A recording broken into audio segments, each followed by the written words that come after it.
नमस्कार, मैं सोनी ओझा। आप देख रहे हैं न्यूज प्लस 21 पर देश विदेश व राज्य की 21 प्रमुख खबरें। दिल्ली सरकार ने अस्पतालों में करीब 1000 कोविड-19 बेड बढ़ाने के दिए निर्देश। भारत बायोटेक ने कहा, कोवैक्सीन की डोज के बाद पेन किलर ना दे, इसकी जरूरत नहीं है। मुख्यमंत्री योगी का निर्देश, हर रोज 3 से 4 लाख जांच करें। 24 घंटे में 3121 नए केस मिले।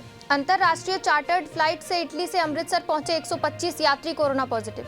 राष्ट्रपति कोविंद से मिले पीएम मोदी, अपने पंजाब दौरे पर सुरक्षा में हुई गड़बड़ियों की दी पूरी जानकारी। रिलायंस इंडस्ट्रीज ने विदेशी मुद्रा में ब्रांड जारी कर जुटाए $4 अरब। पीएम सुरक्षा चूक जांच के लिए पंजाब सरकार ने बनाई हाई लेवल कमेटी। एनआईए अदालत ने आईएसआईएस से जुड़ने का अपराध स्वीकार करने की अर्जी मंजूर की। लखीमपुर खीरी हिंसा मामले में एसआईटी ने 12 किसानों को जारी किया समन। दक्षिण लेबनान में संयुक्त राष्ट्र शांति रक्षकों पर हमला। ओमिक्रॉन के बढ़ते मामलों के बीच ग्रैमी अवार्ड समारोह को किया गया स्थगित। भारत में कोरोना के नए मामले 90,000 के पार। ओमिक्रॉन के 2630 केस। डॉक्टरों का महासंघ काउंसलिंग शुरू कराने को लेकर पहुंचा supreme court. Online ludo game में हुआ प्यार, पाकिस्तानी युवक के लिए सीमा पार को तैयार हुई भारतीय महिला। एयर इंडिया के विनिवेश के खिलाफ सुब्रमण्यम स्वामी की याचिका खारिज। सहदेव दिर्दो की स्वास्थ्य में सुधार, कल होंगे अस्पताल से डिस्चार्ज। छत्तीसगढ़ मध्य प्रदेश सीमा पर कोरोना जांच, आने जाने वालों का होगा कोरोना टेस्ट। तिहाड़ जेल में कैदी ने निगला मोबाइल, अस्पताल में हुआ भर्ती। सानिया मिर्जा और नदिया की जोड़ी एडिलेड इंटरनेशनल के सेमीफाइनल में पहुंची। पश्चिम बंगाल में भाजपा नेता का शव बांस के ढांचे से लटका मिला, टीएमसी पर लगा आरोप। अगले 15 दिन में पाबंदियां बढ़ाने की तैयारी, ममता बनर्जी बोली, कल पीएम से करूंगी मुलाकात। ऐसे ही देश विदेश व राज्य से अपडेट रहने के लिए हमारे चैनल को लाइक और सब्सक्राइब करना ना भूलें।